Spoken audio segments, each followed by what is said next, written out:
Just gonna walk and talk in chat. Make it look like it's important.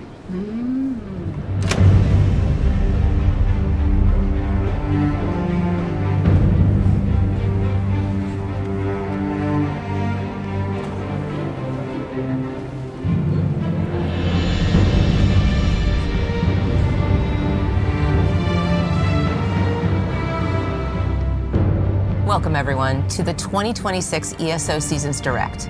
I'm Susan Kath, and this is Nick Giacomini, and we are happy to be here with you today. A few months ago, we introduced everyone to Seasons. If you missed our stream, here's a quick refresher. Seasons are roughly 90-day windows that give us space to focus on what you've been asking for, like meaningful updates to combat, systems, and rewards, while still delivering the rich stories and exploration that make ESO feel like home. We want to make sure there's always something new and exciting happening in Tamriel. All seasonal content is free for anyone who owns the game. No gates or barriers, just hop in and play. Since we first talked about all of this in January, we've already introduced some of the changes with an update earlier this month. Things like the first round of player experience improvements, updates to the Dragon Knight class visuals, and more. And with today's show, we're going to go deeper in the details on Seasons 0, 1, and 2, our 2026 seasons, and some of our developers will be joining us to speak to these changes in greater detail. But as we said earlier this year, we very much want to shape the future of ESO with more community collaboration.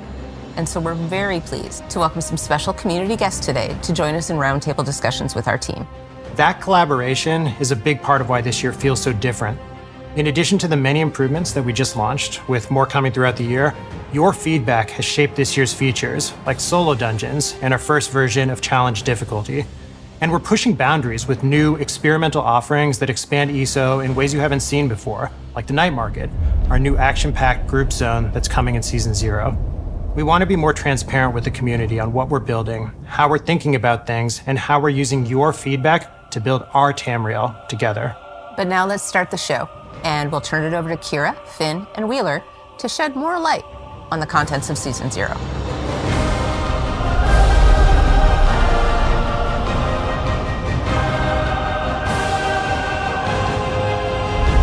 Hello there.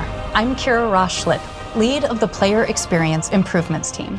And I'm Mike Finnegan, Associate Design Director for ESO. And on behalf of the team here at ZOS, we want to welcome you all to Season 0. Season 0 is our first look at an evolving ESO experience. It brings a ton of quality of life updates based on your feedback and new types of content. Speaking of which, let's begin with the Night Market. This is a new type of experience called an event zone, available for 7 weeks during Season 0. We have plans to bring it back later in the year and, depending on its reception, maybe add it permanently. It's encounter heavy with an emphasis on group play, but don't let that deter you from checking it out. Joining a group isn't required, so it's easy to hop in and play. The zone features multiple districts with unique aesthetics and many different types of activities.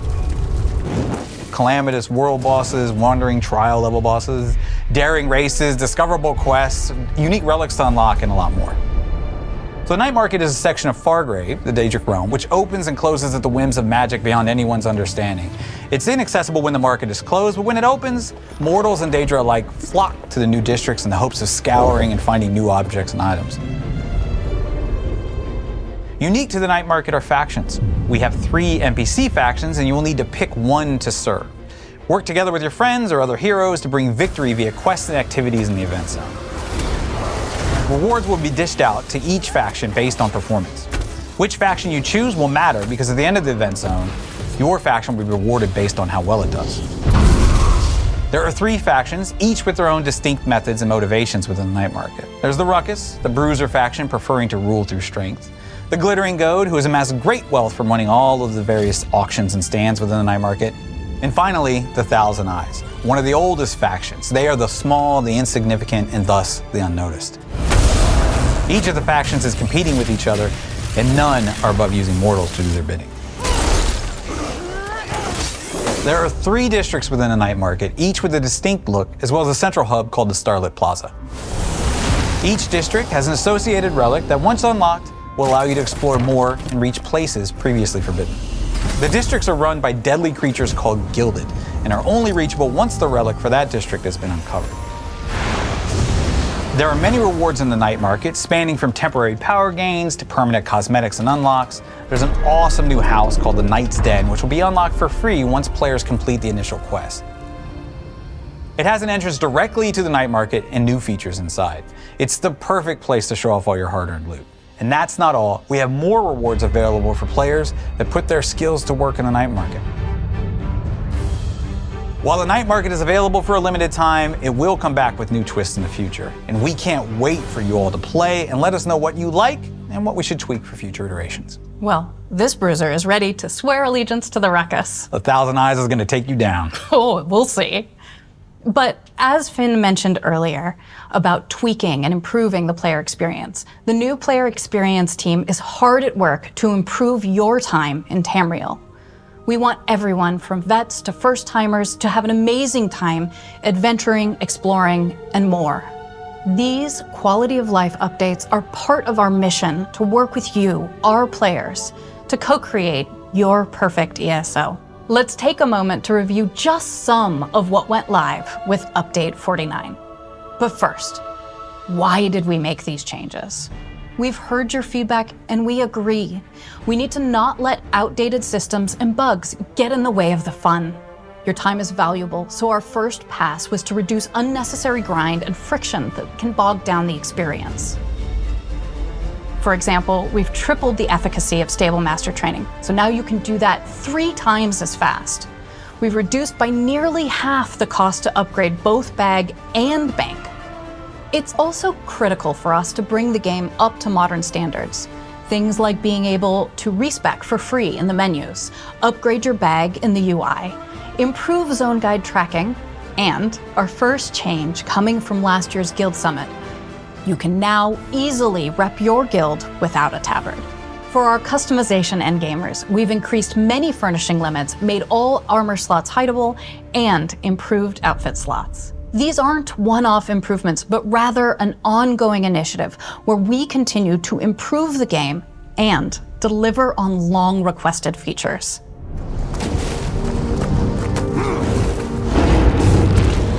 Speaking of new features, challenge difficulty, previously referred to as overland difficulty, is one of our most requested features by players. Earlier this year, we unveiled the system and how it will work, but to give you a brief refresher, it's an opt-in selection for players to tailor their experience in overland and overland-adjacent zones to their liking. Think delves, public dungeons, story instances, and the like, but trials, dungeons, arenas, infinite archive, and the new night market will be exempt. You select one of 4 difficulties and will take increased damage and do reduced damage to monsters while gaining increased experience and gold based on your selection. As we mentioned, the system is built to be able to add to it in the future. This could take the form of new monster abilities, achievements, golden pursuits, in addition to increased or unique rewards. The system is completely opt-in, so no one will be forced into choosing a difficulty they don't want, and it will not affect the players you see and group with, as each choice is character specific. We're very excited to see players get their hands on this, test it out, put it through its paces, and give us feedback so we can see how best to tweak and adjust it in the future. You'll see it in game on June 8th during Season 0. We have some great updates surrounding combat and PvP that will release with Season 0 and future seasons. We'll leave it to our combat pro, Brian Wheeler, to share the details. Thanks, Kira and Finn. I'm happy to be here today talking about all things combat and PvP for Season 0 and beyond. In 2025, we started a massive PvP journey together, codenamed Vengeance. Thanks to everyone who's been participating and providing feedback for that. The Vengeance test campaign was a special rule set for Cyrodiil PvP with altered versions of abilities and character templates that reduce the stress on the server, allowing truly large-scale battles with a smooth connection and minimal lag. This also lowers the barrier for many players getting into PvP by giving everybody equal footing with their abilities and their stats. Vengeance is an ever-evolving campaign and will be adding new perks and additional skill lines or altering abilities within the campaign. During Season 0, we plan to have one more test for Vengeance addressing feedback about healing burst damage. We know larger battles in Vengeance can really hinge on whether you have more healing or more damage, which can lead to some prolonged battles where there doesn't seem to be a clear winner. We'll be trying out a few things with damage caps on area abilities and seeing how that plays out on the battlefield, but also on the server. On the tail end of Season 0, there will be a new reward system for players who participate in Cyrodiil, Imperial City, and Battlegrounds. We're calling this Veterancy, and its progression is keyed off alliance points and experience earned in those areas. As you level up in Veterancy, you'll earn new titles, perks, unique weapon and armor visuals, and a few skill styles you won't get anywhere else in ESO.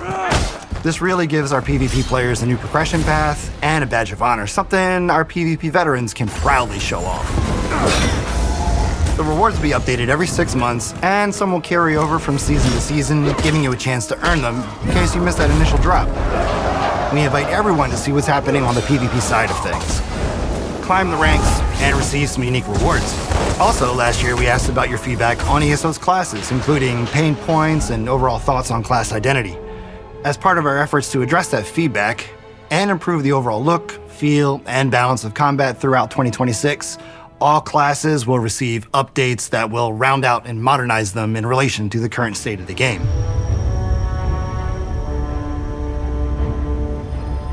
You may have already seen the work completed on the Dragon Knight in Update 49. This included the video and audio refresh for abilities, but also their functionality to reinforce the Dragon Knight's power fantasy being rooted in the earth and fires of Tamriel. Also note, players can earn a full set of blue skill styles for Dragon Knight abilities in Season 0. In U49, the two-handed weapon skill line has been updated with new effects, animations, and audio adjustments to really emphasize that weight and force. There'll be more changes to weapon lines in the future to update their animations and effects as well. We're also looking into reinforcing the power and capabilities for those who don't dip into subclassing by introducing a new class mastery skill line for each class, with a few passives that increase your capabilities in various roles like tanking, support, and damage. We'll be releasing more information about this as we go through the development of these new class skill lines. We'll have more updates for combat and PvP as we share details on future seasons. In the meantime, keep the feedback coming, and I'll see you on the battlefield. Back to Kira and Finn. Now that we've gone deep into features, let's talk about in-game events happening during Season 0. We'll kick things off with our Anniversary Jubilee event. This will lead into the launch of the Night Market. Then, to round things out, we will be bringing back the Zeal of Zenithar event. We've been working to find a balance with having our regular events, new ones, and refreshing the ones that exist to keep the game exciting and rewarding throughout. There's lots coming in Season 0. Did we mention that the launch was imminent? We'll see you all in Tamriel for our very first season very soon. Let's turn it over to Jason Barnes. Bye for now. But together. But together. But together. Bye for now. Hey everyone, I'm Jason Barnes, Associate Design Director on the Elder Scrolls Online, and today I'm really excited to walk you through the new content that's coming with Season 1. The team's been really hard at work on a bunch of things that we can finally talk about in more detail, which really feels great. With the new season model, the content team is still focused on what we do best. It's stories with depth, interesting and beautiful areas to explore, and just more moments where you get to make choices and really mold the story to your character. But we're also taking a familiar type of content and giving it a new twist and adding even more new activities out in the world. The goal is really simple. Make Discovery feel exciting again and give you more fun stuff to run into while you're out there exploring. So, let's get into it. First up, the Thieves Guild is coming back. This is a continuation of the original guild story, but with a new cast and taking place in Glenumbra. You'll be teaming up with Quinn from the original Thieves Guild story as they try to expand into Daggerfall itself. But there's another group, the Kaldane Cartel, stirring up trouble in the shadows. You'll need to pair up with some unlikely allies to uncover what it is the cartel's after and get to it first. Gameplay-wise, we've got new places to hide in the world, like flower pots and behind curtains. We have a new thieving item called Somno Powder that lets you stun guards and other NPCs while you're sneaking around. And you'll even acquire a mythic item during the quest line that you can upgrade over time to make it stronger. And like all of our stories, you can jump into this even if you haven't done the original Thieves Guild quests yet. But if you have played the original first, you'll see more options and some unique dialogue. And since Thieves Guild is part of the base game now, yeah, go play it. While we're in Glenumbra, I also want to call out the art team. They've been doing a bunch of work to bring the zone more in line with our newer areas, updating building textures and props, plus lighting and clutter passes similar to the zone refreshes we've done before. Now, if you want something that's not all stealth and a little bit more chaotic, we've also got a Sheogorath questline in Season 1. It's basically Sheo deciding he wants to experience life as a mortal for a while. So, he sets his power aside and goes wandering around Tamriel doing very normal mortal things, like showing up at cheese festivals as you do.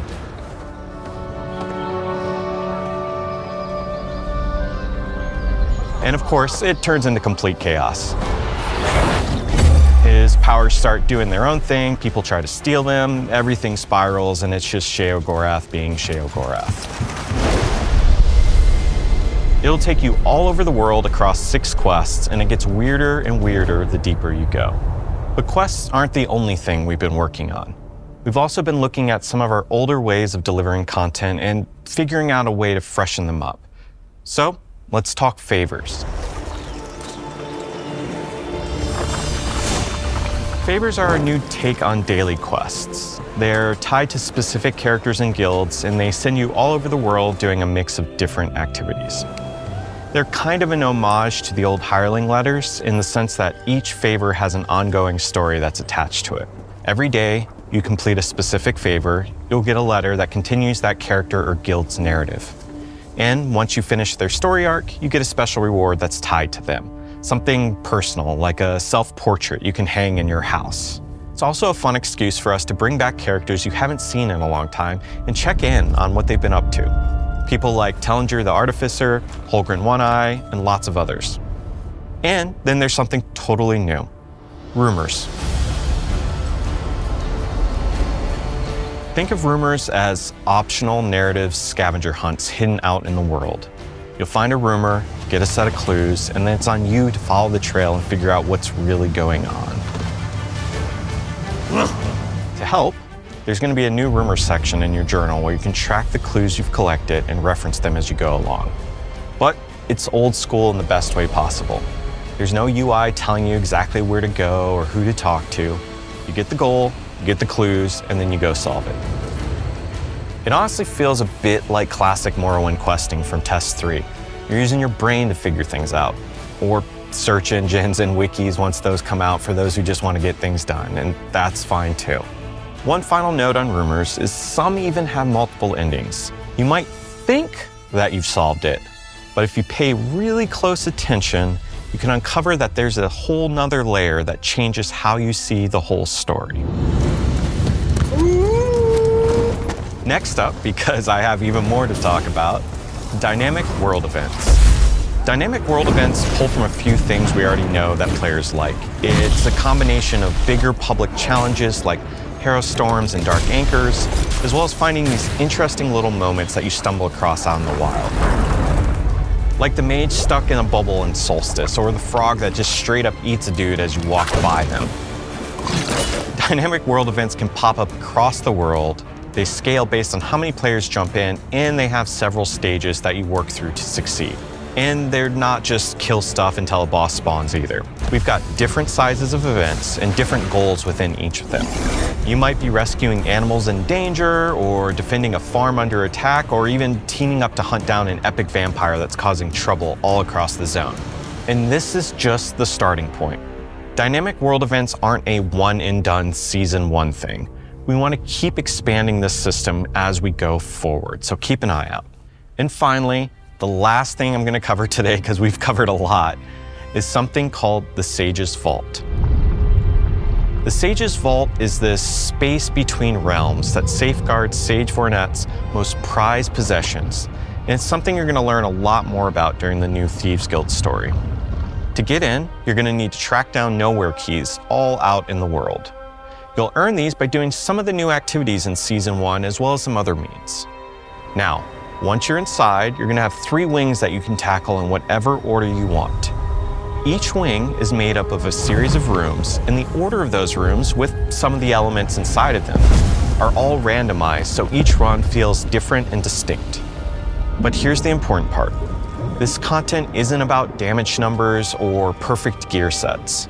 Each room is built around puzzles, traps, stealth, and even some pretty wild traversal challenges that the team's cooked up. A big part of this experience is uncovering secrets in each of the individual rooms and then realizing how those secrets connect to the other rooms. The vault itself is one giant puzzle, and you're trying to piece it together over time to unlock its best rewards. And because we know randomization can get frustrating when you're trying to learn a space like this, we've built in a checkpoint style system as well. You'll be able to find maps that let you travel directly to specific rooms. So once you start to figure things out, you can be more intentional about what you're tackling next. It's experimental, it's full of challenges we haven't really done before, and we're really thrilled for players to get in and check it out. Now, before I go, I know there's been lots of questions about how new story content's gonna work with Seasons. And I really hope we answered at least some of that today. I also know people are wondering if we're still doing new zones. What I can say is this: in addition to everything in Season 1, we're really hard at work on a new zone that's built around a stronger sense of exploration and discovery and not just a templated list of things to do. That's it for me today, and thank you for hanging out, and please enjoy the rest of the show. Hey everyone, I'm Amethyst Begley, Senior Content Producer and a new face here. Thanks so much for joining us today as we share exciting details coming to future ESO seasons. What exactly do we mean when it comes to experimental content? Well, let me tell you a little bit about the High Seas of Tamriel. This is a new type of event that introduces naval combat elements, undersea exploration, and various oceanic encounters. We're talking ship battles, deep-sea fishing, maybe even puzzles and combat sequences on the ocean floor. No matter your playstyle, solo or group-based, this event is poised to bring you fun and challenge. If you like high seas adventures, unique underwater locations, and of course, pirates, you'll want to dive in when it launches. From swashbuckling to dungeon crawling, get ready for solo dungeons.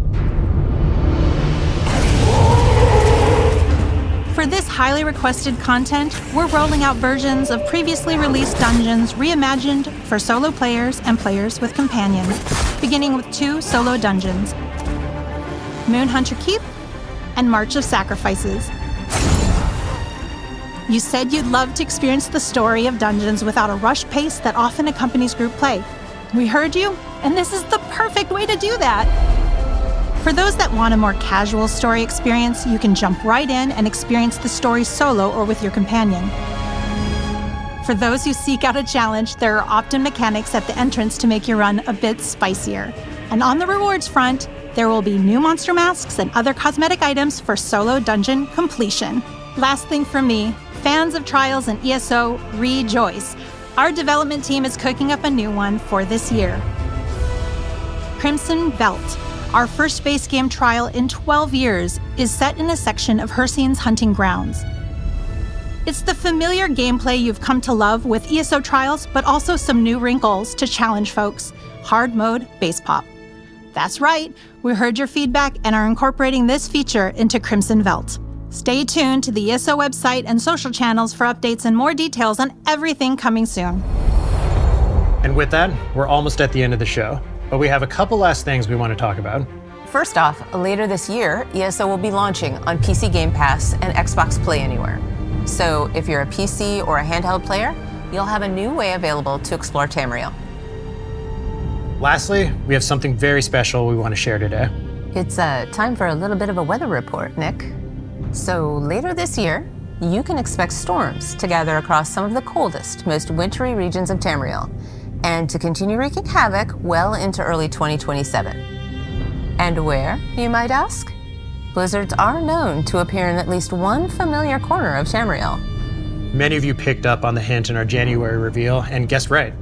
These disturbances will sweep through portions of Skyrim and ESO. You'll discover exactly what these storms are building towards as we explore an iconic region never before explored in ESO.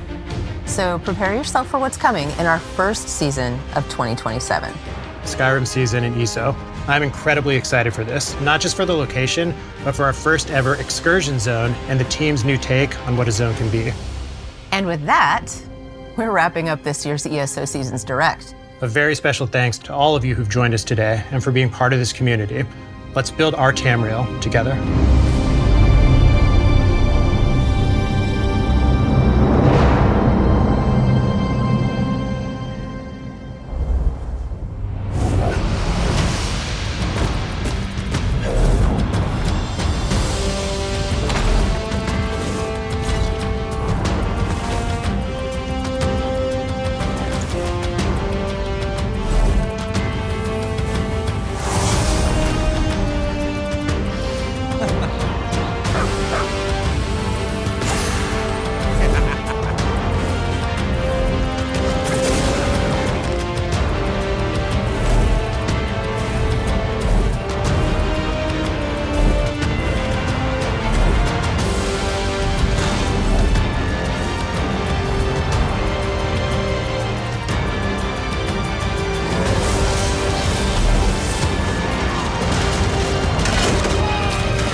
Hi everyone, and welcome to our first Roundtable discussion. We'd like to take some time to sit down with some of our developers that have been hard at work bringing everything to life. Today, we're going to be focused on diving into the motivation, the inspiration, and the passion behind everything you just heard about. ESO is nothing without our players. So we brought in some amazing guests to represent our community and take part in the conversation today. I am pleased to be joined by the following team members and close friends of mine. We have Jason Barnes, Mike Finnegan, and of course the one and only Mrs. Ninetails. We'll begin our discussion around the studio's motivation to build experimental content. What that is exactly, why we think it's the right move, and how the community's feedback will be critical. After that, I'll throw it over to Just Folsom, who will have some additional chats surrounding the player experience improvements, as well as combat and class updates. So we have a lot to get through. We're going to jump right in.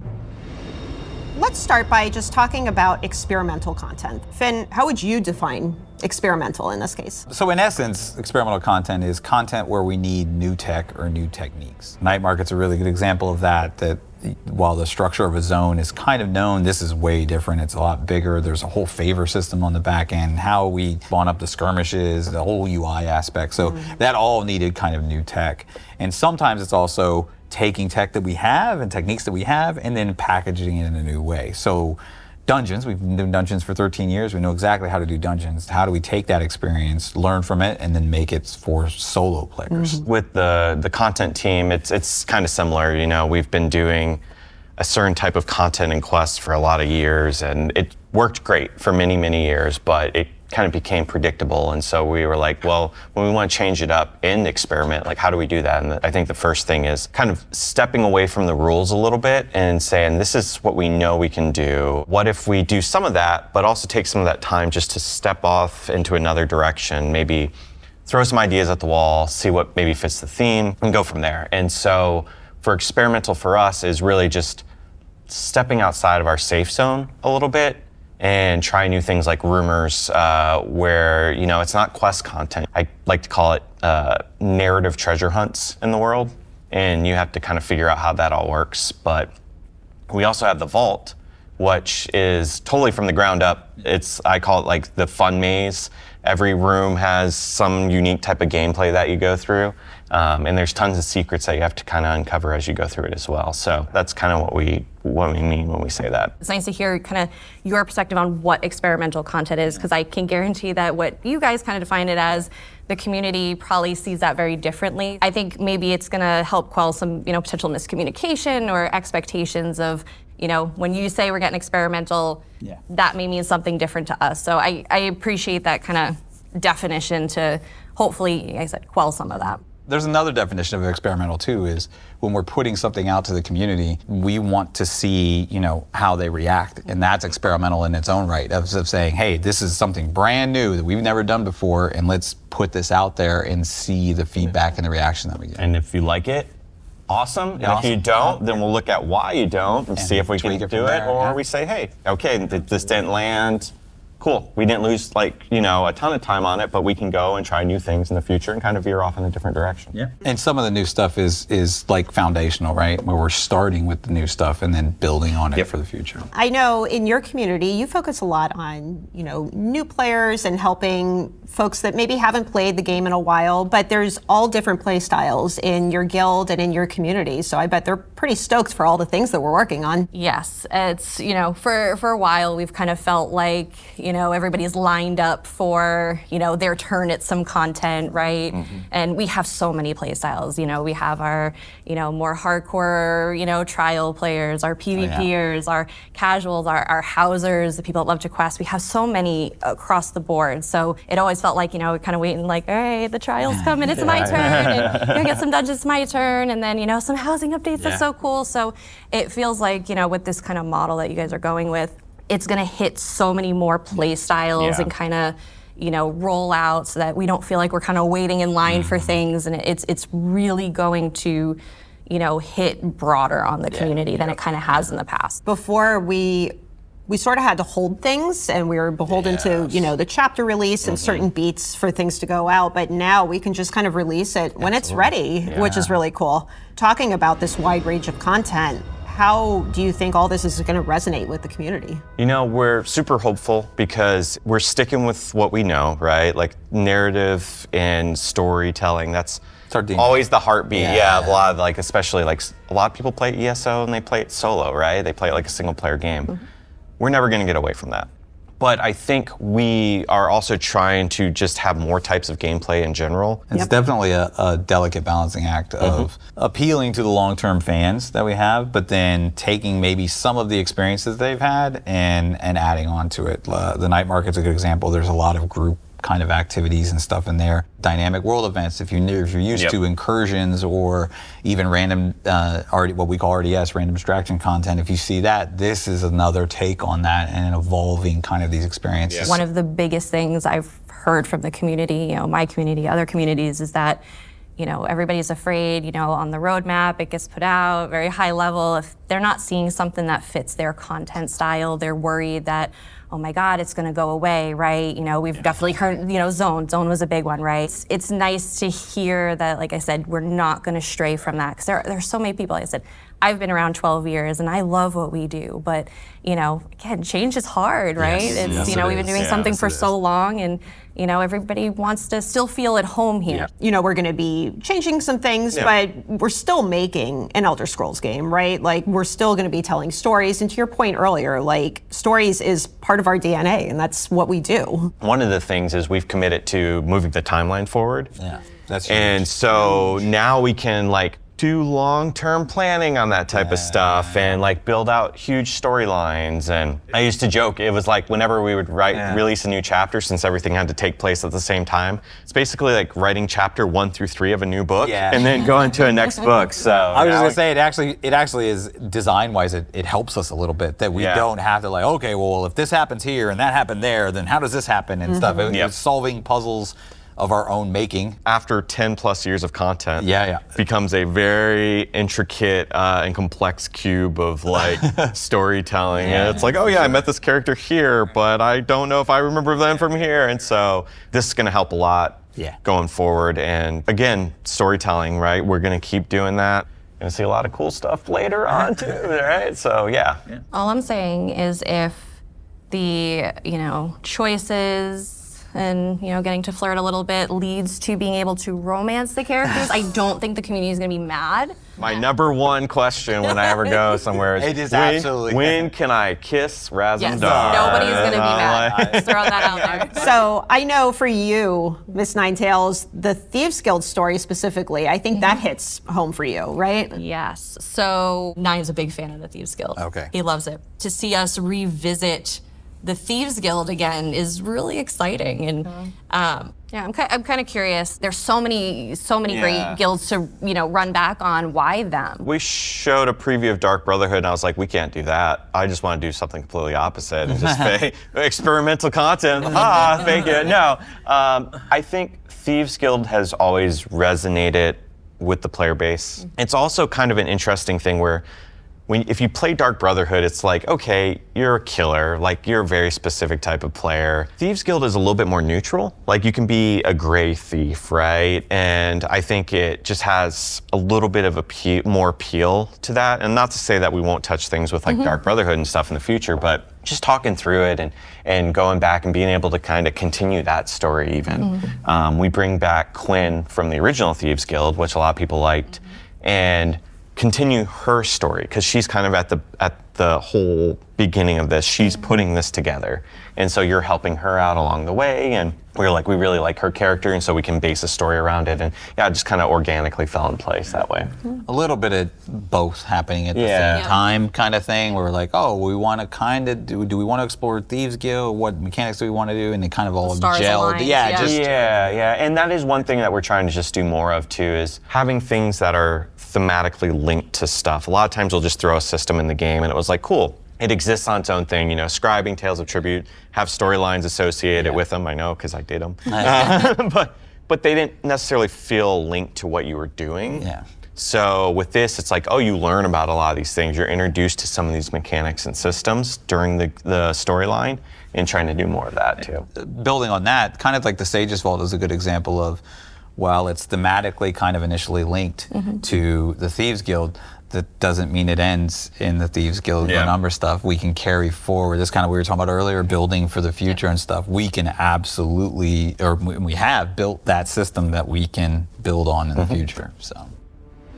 Jason, I'm glad you mentioned something about feedback, because on that topic, I know you both, Jason and Finn, spend a lot of time receiving feedback and reading through a lot of feedback. So how do you take all of that back to the teams? Like, what is that process like? I've always said that there's a nugget of truth in feedback, and kind of all of the feedback we get, whether we get it abrasively, whether we get it nicely, but in boiling down to kind of get to the heart of that. And I think Solo Dungeons is a really good example of that, because we've gotten a lot of feedback over the years where players are like, I want to experience dungeons, but I go in there and somebody rushes through it and I don't get to hear what the NPCs are saying or anything like that. So the feedback has been, we want some way or some incentive to kind of experience these stories, like maybe to slow people down or something. Right. And what does it boil down to? It really boils down to, I want to experience the story. And that's kind of how Solo Dungeons were born. It was like, okay, well, they want to experience the story in here, and how can we do that? What if we make these dungeons solo? So there is no distractions, there is no other people there. That's the controllable kind of variable that we have in there. So when you go into Solo Dungeons, you're gonna be able to choose kind of different levels of difficulty. There's gonna be all kinds of new rewards. You're actually not gonna get the same rewards as you would in a normal dungeon, because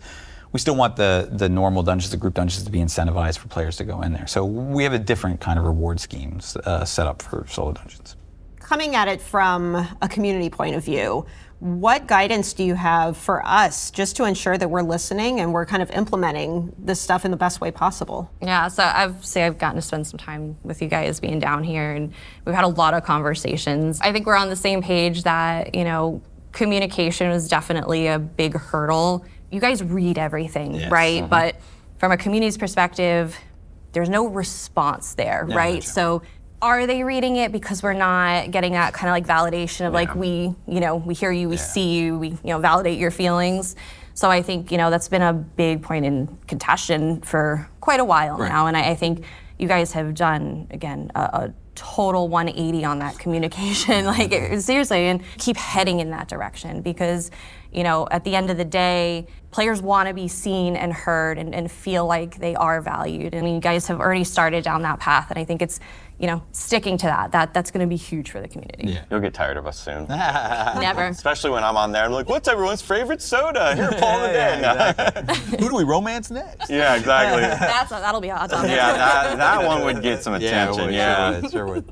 We've been talking about doing another guild summit sometime this year, maybe even doing some more focused summits, like, a housing summit or something. So those kind of sub-communities can sit down with the teams and just have a dialogue directly. I mean, romance summit. What NPCs do we want? I line out the door. Yeah, we got this. I really do feel like that between our studio and the community, we really inspire one another through the feedback and the discussions and the creations that get made. So let's talk a little bit about what inspires you. What feeds your passion to just continue adding to the game, and in your case, adding to the community? Mm-hmm. Yeah, so for me personally, we've been in the community for 12 years. ESO has been such a massive part of our lives, right? Like, it is so ingrained in our household. Something that Nine and I recently kind of ventured out on is we're actually starting a nonprofit. And we realized that, within our community, there's a lot of isolation, right? Gaming, you're online, it's anonymous. You kind of get walled off in your own area. And we saw that as an opportunity to try and, bring people out to kind of get the community together. And we're starting a nonprofit that was completely inspired by ESO to start and bring these fantasy experiences to conventions for people to, come out, meet other members of the community. We really wanted to bring everybody's love for ESO and connect people that way. And, we'd love to, expand to other worlds. But at the end of the day, ESO's the content that started it. And we did it for the first time last year at GCX, and we got such an overwhelmingly positive reception to it. I know you guys mentioned you even heard about it. Oh, and, absolutely. It's gone beyond just stream for us. Yeah.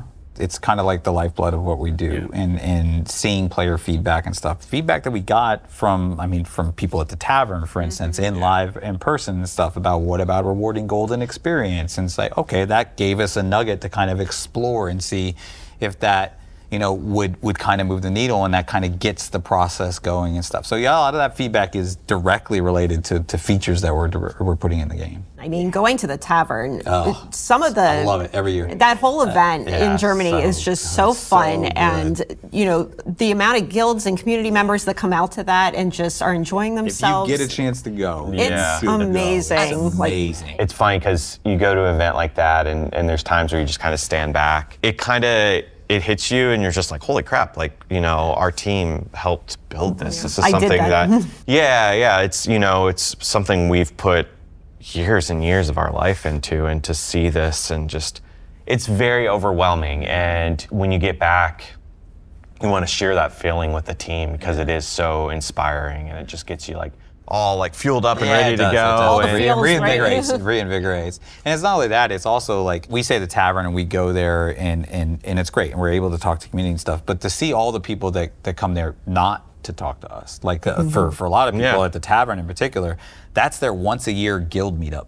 And they come from all over the world even to meet up with their fellow guild mates, and they all grab a table and they're able to hang out for the weekend and stuff. And to see that, yes, talking to the players is fantastic. We love to do that. But then to also see people just enjoying their guilds together is just fantastic. Yeah, and it's very reinvigorating to be able to kind of see that and experience that. I don't think you guys realize sometimes what kind of impact you've had. And like I said, I look back again, 12 years of my life. I said, this is 2 weeks short of, me being with my husband. This is the longest thing I've ever done in my life. And out of this, I've gotten my best friends, I've gotten my family. I'm gonna be going to my second wedding for guild members. Nice. I don't think you guys realize how much you really do impact, without sounding too, cheesy, but kumbaya. Yeah, right. Where's the tissue? Yeah, but that's like I said, you guys did that. No. If it weren't for you, it wouldn't exist and we wouldn't have that. So, Yeah, that's my sappy, you know. We appreciate it. We need a group hug after this. Well, this has been a really great conversation. I want to thank all three of you for your time and just sharing your stories and some insight. It's been really nice. But we have a whole nother roundtable to do, so we're going to pass things over to Jess to take it away over there.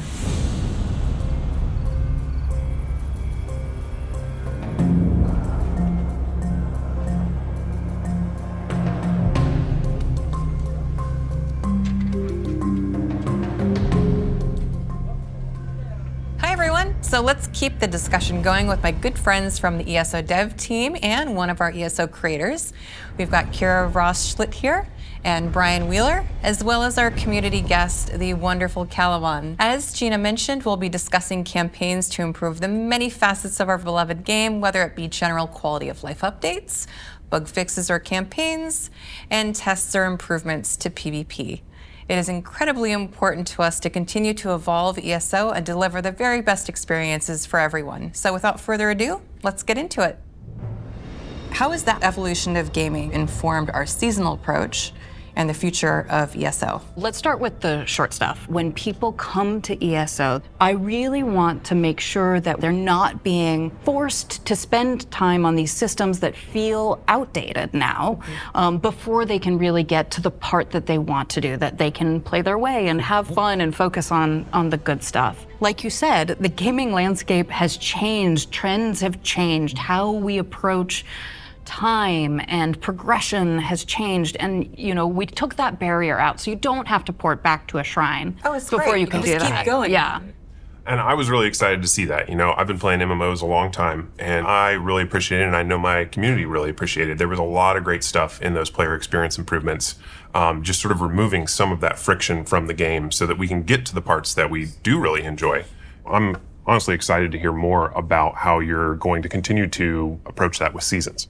We're really trying to make sure that we're respecting your time, not just in one particular area of the game. Like, it's going to be holistic that we're looking at your time spent.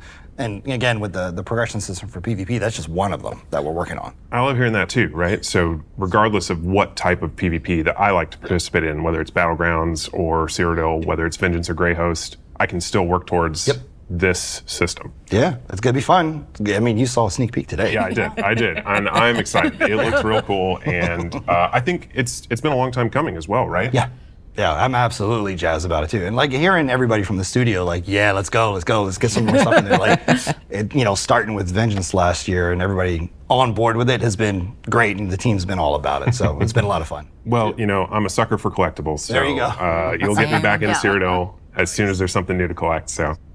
It's not only we want less friction, we want your time to be better spent, but we also want it to literally feel more rewarding, right? So the Tamriel Tomes, the Gold Coast Bazaar, all of these are really about making it easier to earn rewards in-game by doing the things that you want to do. And less grind. And less grind, right? And again, let's take a more holistic approach. Let's take out the things that are starting to feel perhaps a little outdated, like daily rewards, and move some of that into the tome so that you can have a more integrated experience. Also, I think it gives you more flexibility about when and how you want to engage. And less pressure. So if you miss a day, it's not the end of the world. If you like to spend 8 hours on a Saturday, then great, do that. You can still make progress and not feel, oh, dang, I missed out logging in every single day. Yes. I love that too, not having to log in every day, make sure that I can still get access to those rewards, not feel so much pressure to get the daily endeavors done. The coolest thing for me was finally having some more agency over what those rewards actually are. 100%. Completing the tome and then being able to go to the Gold Coast Bazaar and buy the XP scrolls or whatever it is that I need rather than, just what's offered today. How are we approaching these long-term campaigns, knowing that the goal is to improve the overall player experience in ESO? The DK came out in 49. Yep. And that was the start of this long haul. We really want to take our time, make sure we're doing this right, make sure that what we deliver, and I think, with the DK, everybody was like, that's really good. Yes, do more of that. Like when you saw the DK, that got you excited for the Warden or whatever else is coming up next. And I like that we're taking the time to give each class its own moment, which also internally gives all the teams that are working on that, the audio team, the visual effects team, the combat team, that same time to work together on any adjustments or improvements. Yep, and that's really key, like trying to make sure that every class has a chance to shine. And again, we're not gonna ignore the other class or balance points as we're doing this. We know that it's a live game. And as things crop up from build X or Y, we'll look at it and handle it, but we're trying to really make sure every class gets its spotlight. We're trying to take our time so that we can think about things holistically instead of hitting them as individual one-offs. Yeah.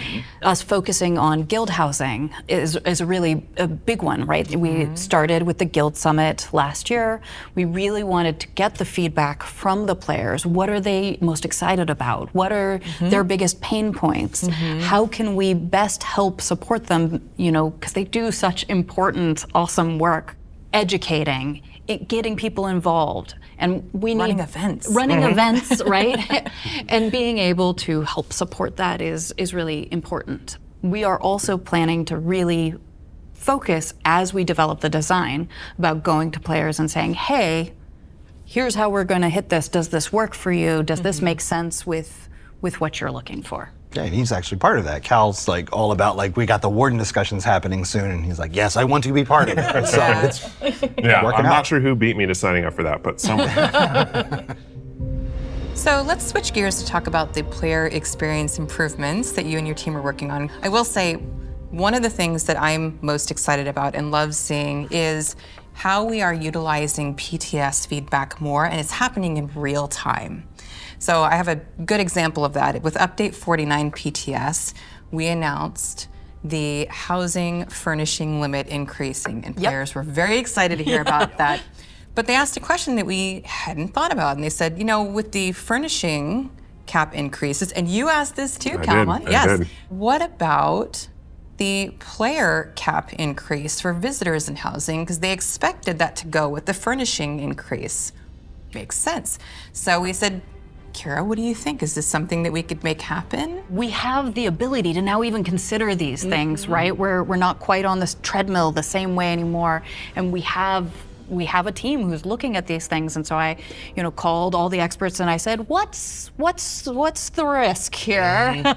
Because everything in ESO does have consequences. It's something all the changes we do have to be handled really thoughtfully and carefully so it doesn't end up impacting another system or the overall player experience. Right. But we looked at this one and we're like, you know what? This is an opportunity to make this even better, even more what players ask for, give them a little bit more flexibility, allow them to make even snugger in rooms with more people coming to visit, and then continue to look about how we can keep making it better. And it happened so fast. Yeah. It was awesome. I was like, really? We can tell the players we're going to do it? Sweet. And then it happened in Update 49. Yeah. Many things in ESO, if you change them, they have consequences. Yeah. The butterfly effect is real. Right. So we still have to be thoughtful about what we're doing, but taking those little wins that we can do, or the things that are easier and give that immediate return, let's do it. Yeah. I mean, it was a great list. It really read like, my personal, top 20 wish list of player experience improvements. I'm obviously very excited about the increased furnishing limits.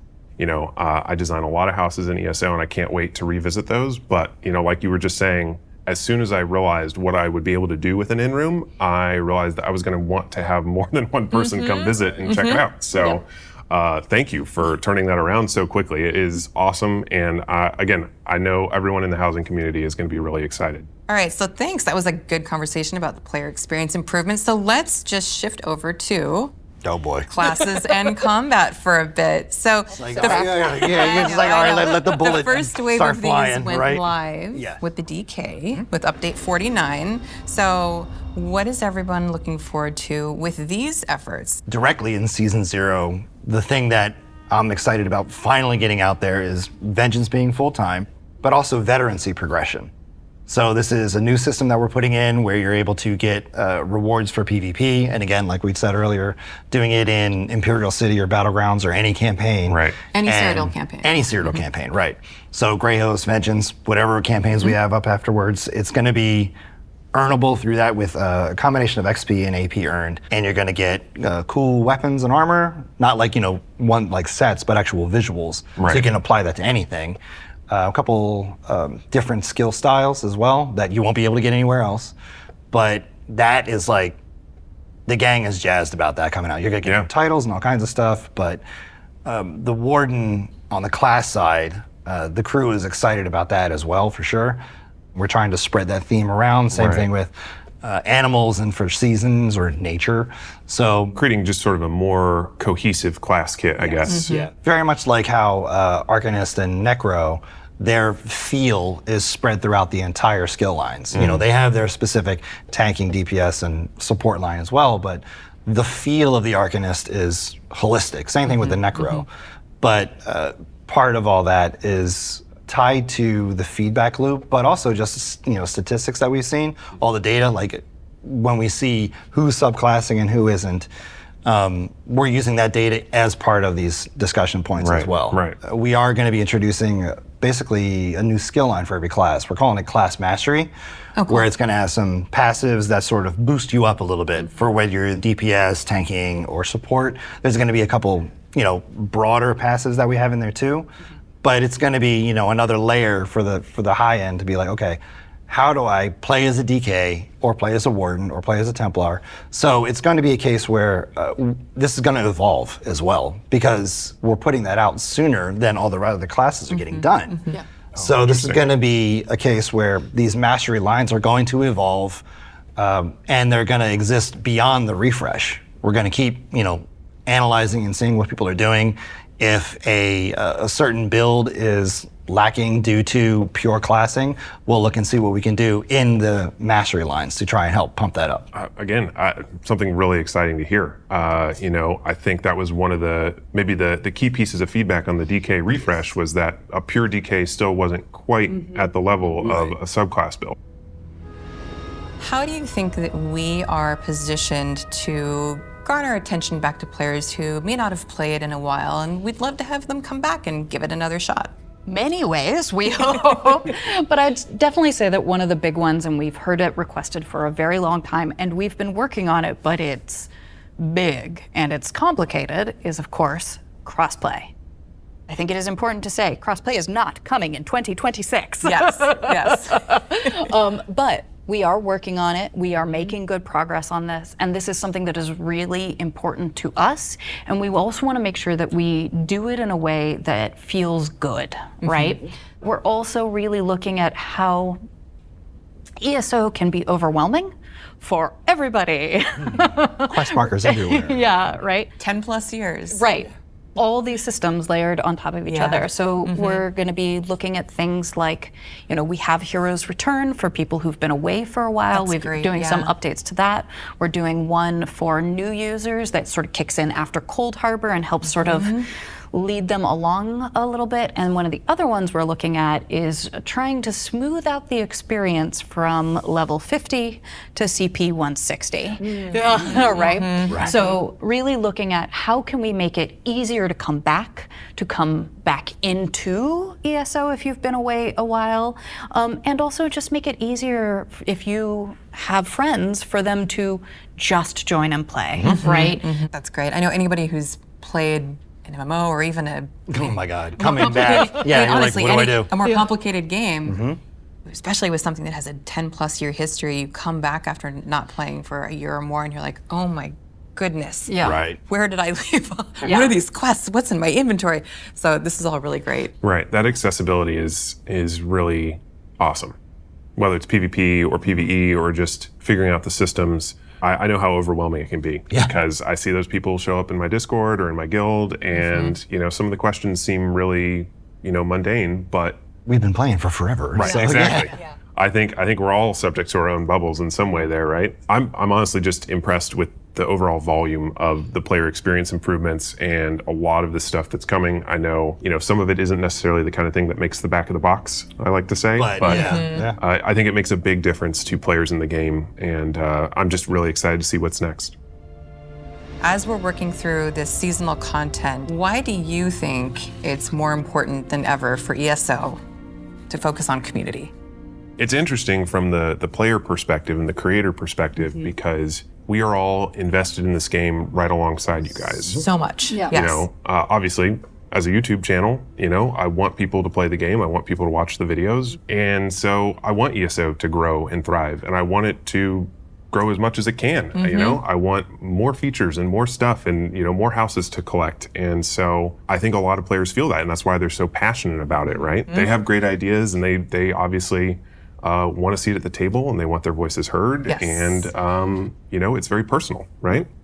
So many of us are players ourselves, and we run into these same friction points and pain points that our players do. And because we were on that, chapter treadmill, it was really hard to pull the time out to be able to focus that way.